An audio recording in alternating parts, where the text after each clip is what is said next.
A socialist surge is sweeping America's largest cities from New York to Los Angeles and more. Candidates embracing Marxism are winning. Think that's somebody else's problem? Think again. Right here in Virginia, Governor Spanberger wants to permanently enshrine an extremist abortion amendment into our Constitution. And legislators in Richmond are using the state budget to force marijuana shops into communities that oppose them. From America's biggest cities to your own neighborhood, the radical left is moving closer.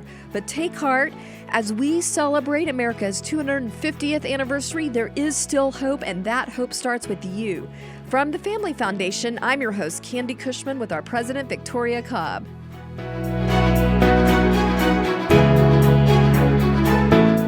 Welcome, everyone. Glad to have you back for another episode of Speak Up Virginia. And Victoria, it's really glad to have you back in the hot seat. Yeah, back again. Sorry, I've been out a little while, but you had some great podcasts in between. So we did. We had great guests Leslie with Noah and Leslie. Yeah. And Noah. Yep. But I'm glad to have you back. I have a lot to pick your brain about. I know you dropped off yet another child at college. How are you doing with that? I'm good. Dropping off kids at college. I've done one before. This one's a little different. And when a child goes off to one of the military academies, it's a little bit more. It's just a somber thing. You know what they're taking an oath for, and it's not just a 4-year commitment. It's a different kind of thing. And they're about to go through basic. So you just say a lot of prayers and you shed a few tears. You're telling me you got that 90 second. You had 90 seconds last day call. Phone call. Wow. They call like proof of life. Like after the first day, they can kind of like with somebody standing over them say, "Hey, like I'm alive. It's fine." And then you don't hear from them for the summer. So all right, everybody be praying for Victoria's heart this next week and beyond. Yep, but sure. We know they're going to do great, though. Well, let's get right into it. As I said, we have a ton of stuff to cover. There was a little video about the abortion amendment that Governor Spanberger dropped, and definitely want you to react to that. And then wanted to give a little update on the budget. But first, I think we got to talk a little bit about this socialist sweep that happened in New York and other cities, too. And I just want to talk about this because these candidates, the way things work with Democrat politics these days, especially in New York, they're pretty much all but guaranteed to become the next congressmen and state legislators. And so this is something to take note out of when you have just flat out the most extreme Marxists, maybe even communists, about to take a seat in Congress. What are your first thoughts? Because I got some I want to bring up as examples, but what are your first thoughts when you saw that? Well, I think a lot of people were hoping the mayor of New York was the exception to the rule, right? Yeah. They were hoping this was a one-off, that he was just this sort of charismatic figure, and therefore people were swallowing the socialism with it. But I think we're finding out something else here. Yeah. Well, let's look at one of the most controversial of these picks, just as a little sampling here. And I'm going to try not to butcher her name. I've been trying to get it in my head, but it's Daria Liza Avila Chevalier. Hopefully I was close. That seems close. But tell us a few things about her. Yeah, it's these candidates are something. So she comes out of that woke university left background, which I think we know what that results in. She's kind of an Obama-style sort of organizer type. She's, I think, important. She's been endorsed by the Democratic Socialists of America. So we're dealing with that is the party she ran on. And so, but I think probably more known is the fact that she founded or co-founded, I guess it was, a group at Columbia University. Remember, we talked about Columbia University on this show before about how extreme they have been in allowing some of the things that they've allowed on campus. And she founded an organization that, in its own words, was for the total eradication of the Western civilization. Can't get much clearer than that. No, I mean, even posted "Death to America." So that's her background, and pretty alarming. I mean, one of her posts, she actually bragged about wiping her dirty hands on the American flag. Yeah. It's been deleted, I guess, and I guess she's tried to distance herself, which, I mean, I'm surprised she even is doing that if people are willing to elect the rest of this in her Probably profile. Just enough distance to get elected. And again, it looks like this is going to be a next congresswoman. Well, that's the problem. These are primaries, but they're primaries for areas that are, in all intents and purposes, are most likely to just pick the next Democrat. And I will mention this Columbia group that she was a part of. I mean, she was a leader when they were, breaking Radical, windows. yes. And, that was in the news for really just destructive protests. There were over 200 arrests in that. So it's amazing that somebody's getting famous on that kind of behavior. That's like the springboard into office now. Yeah, it's definitely frightening. Let's just listen to Fox News recap on these socialist candidates right before the primary. Mamdani's most controversial pick is Democratic Socialist Daria-Lisa Avila Chevalier, who's looking to unseat five-term Democratic Congressman Adriano Espaillat in deleted tweets back in 2020 that she's now apologized for. She called former President Biden a war criminal, the U.S. an effing disgrace, and vowed to defund and abolish the police entirely. Avila Chevalier says a win by Democratic Socialists in New York will prove Mamdani's win wasn't a flash in the pan. Quote, I think if we can prove that wasn't a fluke, that we are building the power of Democratic Socialists here in New York, and we are doing that at a federal level, I think that will be the domino for so many other cities and states across the country. We know that socialism beats fascism. If Mamdani's Democratic Socialist candidates win in all three of these races on Tuesday, it'll send a message nationwide, John, the Democratic Party is shifting more socialist. Well, in fact, all three of them did win. Victoria, what do you make of this happening just on the cusp of us celebrating our 250th anniversary in this country? Is it a warning shot? I mean, I think I'm mostly disturbed that they weren't taking out like moderate Democrats. I mean, they were taking out I would argue, some pretty already radical individuals. I mean, there was a five-term congressman and sitting chair of the Congressional Hispanic Caucus. I mean, these were people that I thought should have had the ability to keep their seats over radical, community organizers on Columbia's campus. Yeah, I mean, so I think that's the concern is where are we going? I mean, where is I shouldn't say we because I'm not on this train, but where are the Democrats going with their party?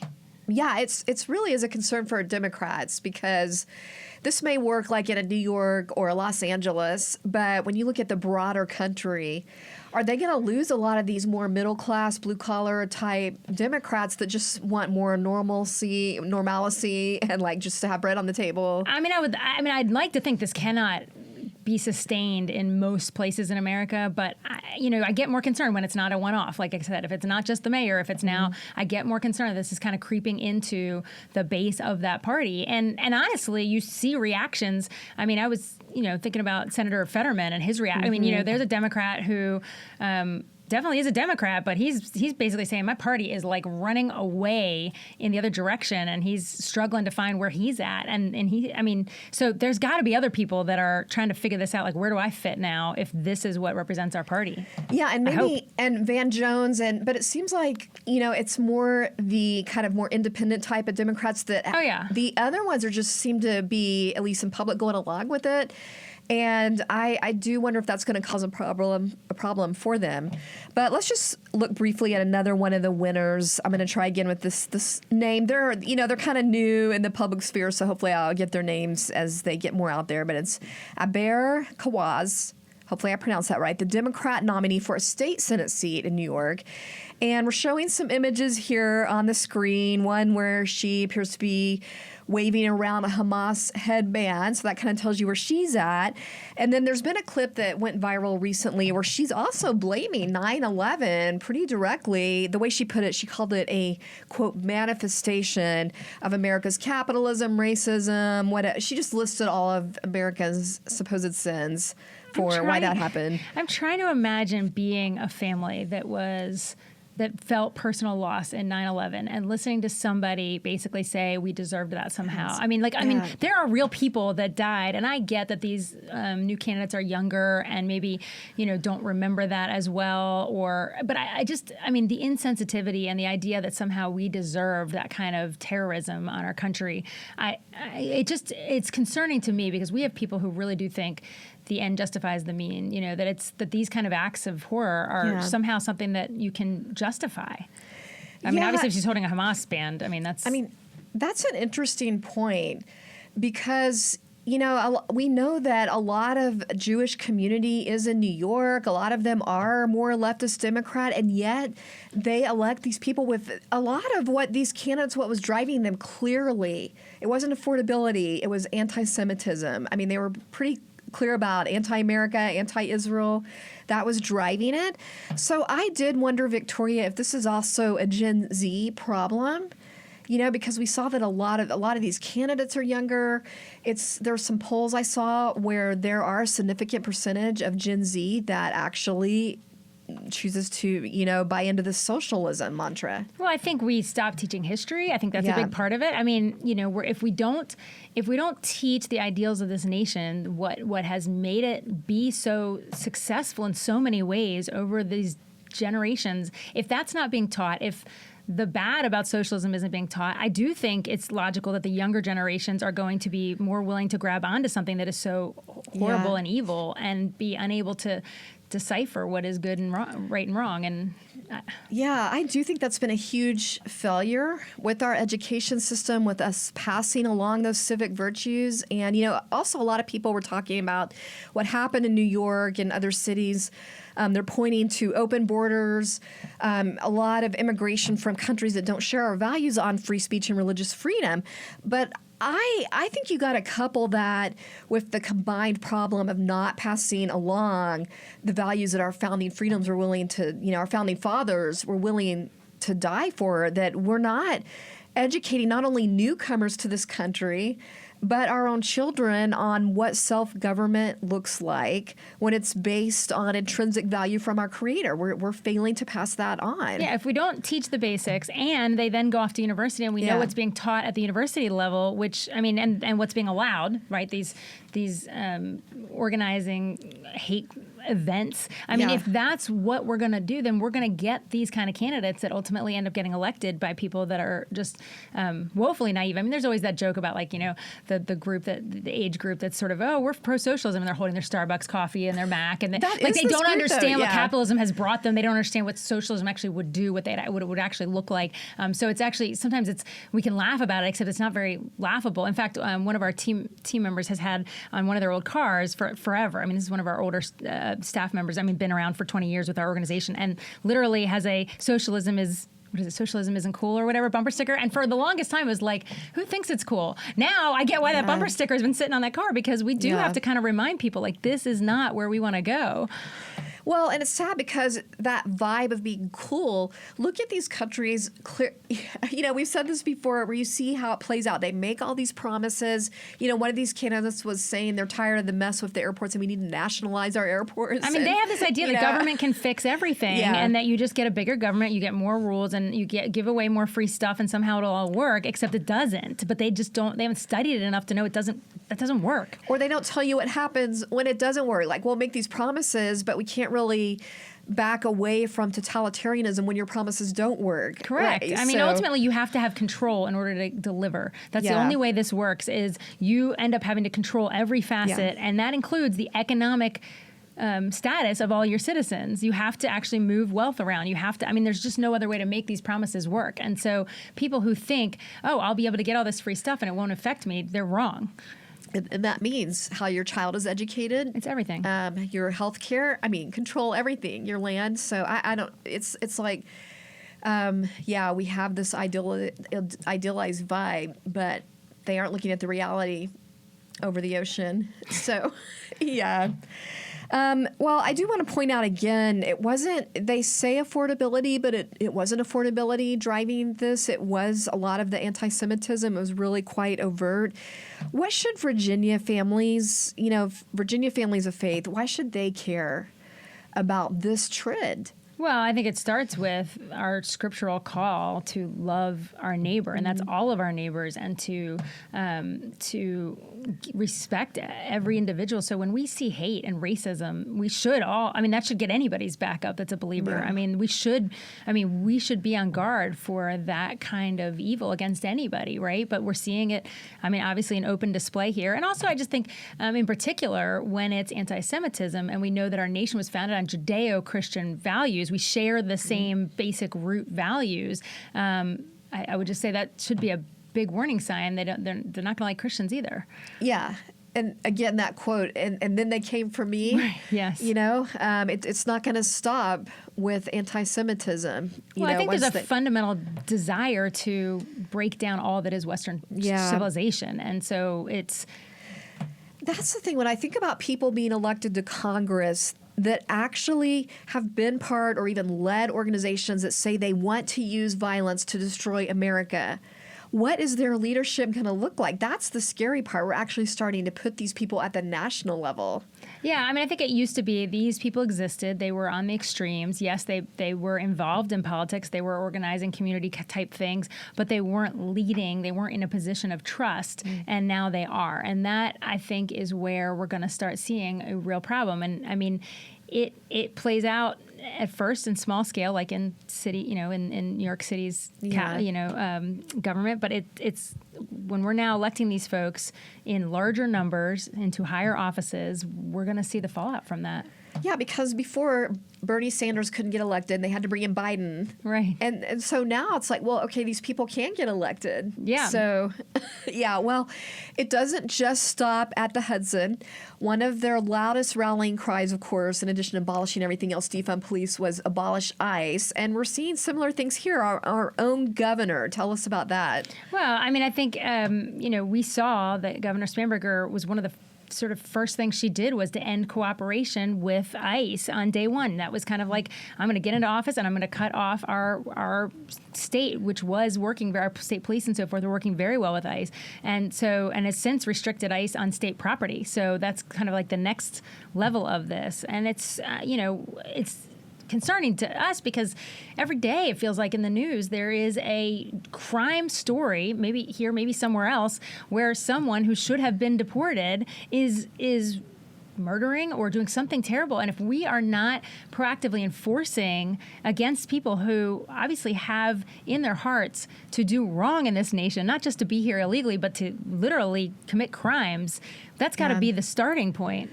I mean, this is even a more lower harm example, but still atrocious. Was it here in Virginia where they had this person groping multiple girls? And it was an adult in the public school. Right. It was in Fairfax County. Yeah. Yeah. It's stunning. It's, the bottom line is we have got to have a governor that's willing to care about crime and care about crime more than she cares about the illegal immigration growth. And so, we've got, I think the Trump administration calls her a sanctuary governor, right? This is the idea of true. It's like you can come to Virginia and nothing's going to happen to you. And that's kind of the New York playbook coming to Virginia, I would say. Yeah. Well, we literally could spend the whole podcast on this topic with these socialists sweeping these elections, but let's camp out a little more in Virginia here because Governor Spanberger also dropped a few statements on the anniversary of Dobbs, and she also had this video statement. And I wanted to let you respond to this, but let's just listen to a clip of that real quick. 4 years ago, the Dobbs decision sent reproductive rights into chaos across our country. But here in Virginia, we made a different choice. While other states across the South and across the country rolled back rights, Virginia moved forward, protecting access to contraception, to IVF, and to the right to a safe and legal abortion. Virginia is the only state in the South where reproductive freedom hasn't gone backwards since Dobbs, where a woman has the same freedom to make her own health care decisions as she did 4 years and a day ago. And this November, we have the chance to make that progress permanent by enshrining these rights in our state constitution, so no extreme politician can take them away down the line. That's the Virginia I'm fighting for. That's the Virginia I'm working for. Well, it's interesting, Victoria, because all the Democrats, you can see them having the same playbook again, because with the anniversary of Dobbs, and just as a reminder, that's when the Supreme Court overturned Roe v. Wade after almost half a decade. And what they did is give states the freedom to decide how they should respond to this abortion issue rather than top-down mandate from the Supreme Court. So that's more freedom, but you wouldn't think that hearing the Democrats. And actually all of the Virginia Democrats on cue put out all these statements, and they used it as an opportunity to really push this extremist abortion amendment onto voters that's going to be on our ballots in November. And of course, Spanberger comes out with this video, and I just want to highlight a couple of things you'll note in that video because I want you to respond to them.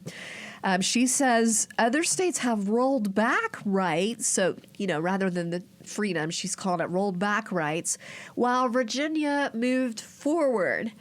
And then she says that we've moved forward with, among other things, safe and legal abortion, and that this November is our chance to make this progress permanent. Please respond. All right, well, I got to start with the terms forward and progress, because there's no way that you can ever consider it forward progress if you're taking the lives of the next generation. You just can't. That's not forward, that's backwards. That's actually, so out of line with what we believe about human dignity and human rights in our country. So it's completely backwards. So I hate when they, make it sound like this is somehow, us advancing. It's just absolutely not. So that's just ridiculous. Furthermore, it's just interesting to me. I mean, let's get the history straight here. We already, when Dobbs occurred, we had already had the Northam era. We had already rolled back all the safety protections we had around abortion. We had already, already gotten rid of a woman's right to see her own ultrasound, the 24-hour waiting period, having some real informed consent. We had just done all that. So then Dobbs comes and, they make it sound like, now we got to plunge forward even more. Well, we already have very permissive abortion. That's just a fact. We allow abortion.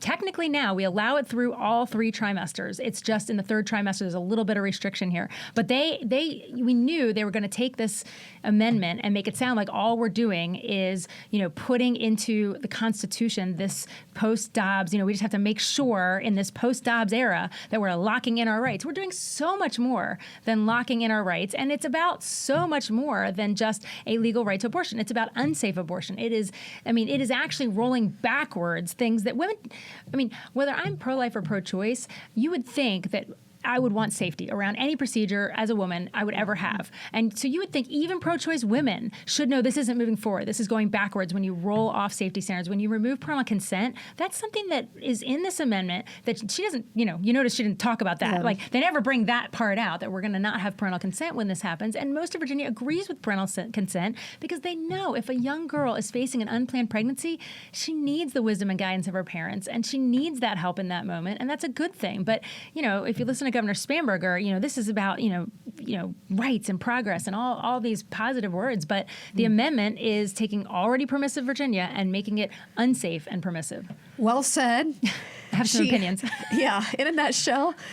She also says this is necessary so no, quote, extreme politician can take those so-called rights away. So, Victoria, just, I know you've already expounded on this, but tell us who the real extremists are here. I'm just real curious who that is in Virginia Power right now, because they own the governor's office, the AG's office, the LG's office. They are in charge of the House and the Senate. So I'm just curious who's going to take away this right when they literally are in control of every ounce of government. But also, it's the extreme position is theirs here. They are the extremists because they are the ones saying that we should have abortion with no parameters whatsoever, that it should be for any reason in the 3rd trimester, including even if it's just a mental health reason. Even if you just say, I'm getting nervous, I don't want to be a mom, my mental health is going to suffer. And right then, when that child is totally viable in any other circumstance, we would be saving its life, or if it needed something in utero, we'd actually be giving it surgery in utero. But in this case, we're just going to say we can take that human life. That's extreme. Yeah.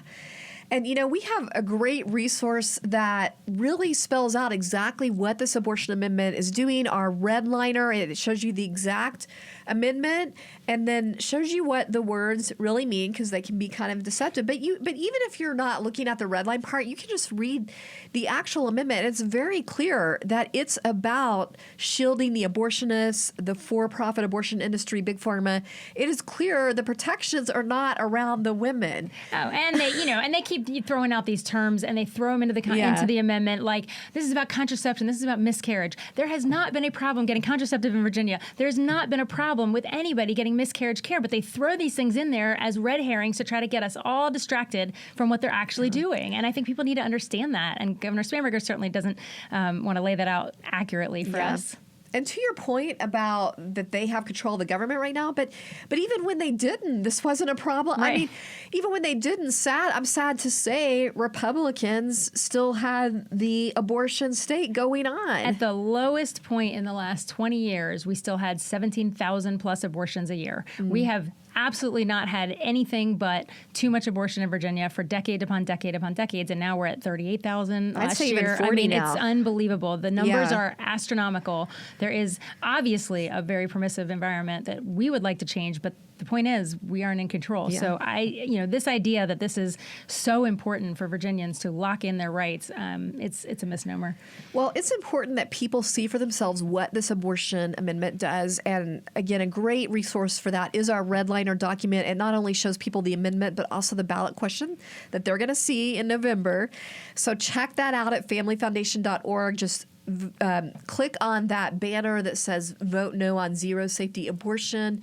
Again, that's familyfoundation.org. And I just have to say, one of our Speak Up members actually published the entire redliner in their local newspaper. That's very creative. So, and I mean, yeah. I guarantee you a lot of people will take a look at it and that'll be the first time they've thought about what else is in this amendment or what it's not saying. Yeah. So hats off for creative advertising. They ran it as an ad. That's great. So, yeah. And certainly people should be doing that on social media. I mean, that doesn't even cost anything. Yeah, and I think we did put it on social if you want to share it. But one more thing families need to know about before we head out is a last-minute update on the budget in Richmond. Now, I know as we are taping this, they're coming down to the wire on this. So I think there were some amendments that were going to happen. And, but by the time you get this, it will be a done deal. And just to kind of set this up a little bit, this whole battle has been a very fascinating arm wrestling match to witness between the governor and the most powerful senator, Louise Lucas, head of the Finance Committee. And it's kind of all boils down to how are we going to fund the state? Are we going to do it through a bunch of vices and, exploiting people's addiction? Or are we going to try to motivate businesses to come in the states? And then there's the whole thing over the data centers, which I know people on both sides of the aisle just have a whole lot of, for good reason, hesitation on. So all that has been really interesting to watch, but it's not just interesting because it does have real world impact on how it plays out with our families. So, Victoria, can you bring us up to speed? Maybe just some things that affect families out of this budget. Well, let me just make an overall comment about the budget, which is that none of this is about how to start trying to save Virginians money. None of it is. I mean, our government is so out of control that they have to fight about how to produce more and more and more revenue. It's a constantly increasing battle, and it is because we have no self-restraint. We think we can, hand out benefits everywhere to everyone, and it's not going to deeply drain the pockets of families. So the whole debate is on the wrong foot. Anyway, but what's actually in it? So, I think the most frustrating part for us is to see that we now are going to have pot commercialization, that marijuana is now going to be commercialized. I think we had talked about this. She had vetoed the bill. The governor had vetoed the bill. She had actually given some what sounded like some good reasons, and people thought, okay, maybe she won't come back off of this. But we know that politicians be politicians, so that the reality is you can say what you can sound like a principled statement, but then as soon as it comes down to negotiations and revenue, all of a sudden the whole thing is right back in the budget. And a lot of people are probably wondering, how does that happen if you vetoed a bill? It's just a very bizarre thing, but the budget overrides legislation. And so the bottom line is you can technically run the whole state and put anything you want in the budget. It's a disturbing sort of feature of how we do government here. And so we knew that wasn't the end of the end. We knew it could always sneak back in the budget, and it has. And it's very troubling. And I think most troubling is the fact that, I've never seen them. I mean, I see them do a lot of things in the budget over the years, but I have never seen them put an entire industry in place and regulate. I mean, it's kind of a massive undertaking to do all this through the budget. But let me give you some details around it so people know. Yeah, I mean, maybe I was going to say, maybe the only time we've seen that is abortion industry. Yeah, but even that's less complicated. I mean, this is so complicated to put something like this in the budget of who, how, when, what are the parameters. So I guess I'll just mention a few things. I mean, the good news is the market doesn't open until 2027, so I guess July 1, so we still have a year before we actually see them on the corner. A year is not long enough for my family, probably most of y'all's families, to not have to deal with this, but at least it's delayed a year. But they really stripped out local control. That was one of the big things we were fighting for, was at the very least, a locality ought to be able to say, not in my neighborhood, not here. And unfortunately, they've made it very clear that Richmond's going to micromanage how this happens all across the whole state.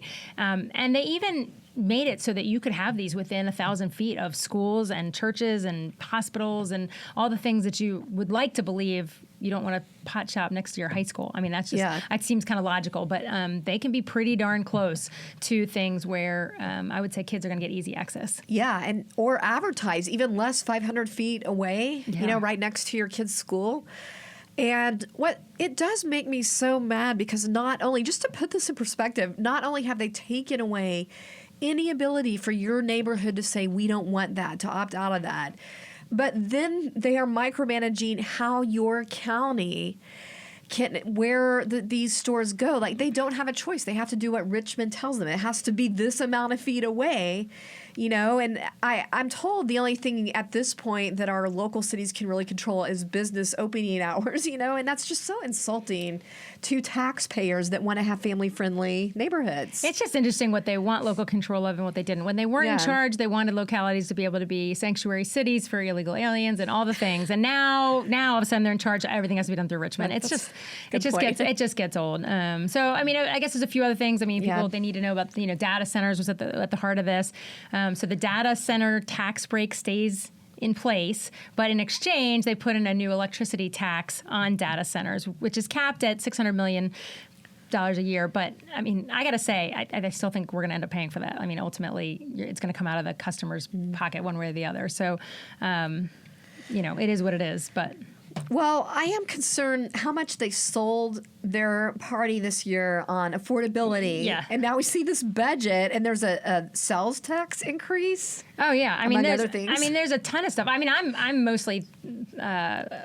I think what gets me so up in arms is the idea that this is all about affordability. But for most of us, we're going to be paying more taxes. But for them, they're going to get 183% salary hike. So legislators, politicians, no worries. Life will be more affordable for them. But for the rest of us, not so much. And I have not seen politicians raise their salaries to that degree ever in Virginia. Yeah, I mean, that is not a stunner. misspeak on our part. Yes, it really is 183%. Yeah. I mean, it is. I mean, let's just go ahead and set ourselves up for the future. And remember, our legislature was supposed to be part-time. That was the intention. It wasn't to be a full-time salaried job. Our founders intended you to go farm and do whatever your occupation was. They really thought it was like a burden to serve. That was the idea. It's like, I'll serve. I'll give a little bit of time over to governance, but the rest of it is with my family and my business and all. And we're turning this into a full-time. You can make a living off of basically running our lives. That's not where we want to be. Yeah, especially when they keep doing more and more special sessions. Right, this is the thing. Well, because they can do that because they don't have to be at their businesses because they're making enough money. That's the problem. If they make enough money doing this,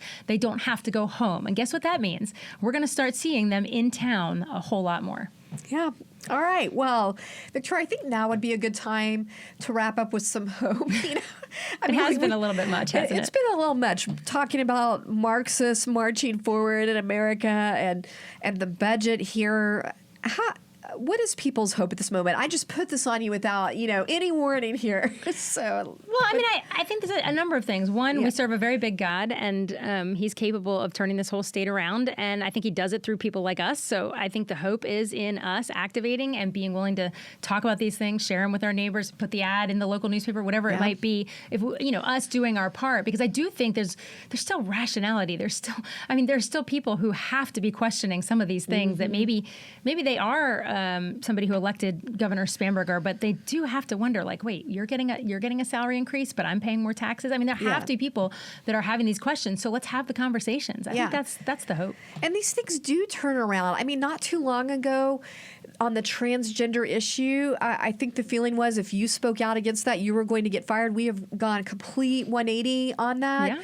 And also with Dobbs, after half a decade, I think the the challenge for conservatives is not to just accomplish something, or a victory, and then take a step back. All right, I can back off now. I'm going to take a breather. Unfortunately, we are in a spiritual and a practical world battle for the values we care about, and we don't get to take breathers. We've got to use the biblical concept of perseverance. And I will say that is what the left does. They don't just stop. I'm thinking of a school board battle in a recent local community where they won parental rights. Parents have lives, but a small LGBTQ contingent kept coming back for years at a time, and then gets a reversal. And we got to still be at those school board meetings. So let's stay in the game here, folks. Vigilance is required. There's no question. It's required all the time. Well, to help you with that, I do encourage you to make sure you're signed up for our Family Foundation email alert. Head over to familyfoundation.org. If you're not already, go to the Get Involved section and make sure you are signed up to get our text and email alerts, because we let you know when your voice is needed. And with that said, thank you for joining us. Remember, we are stronger when we speak together, and we'll see you next time.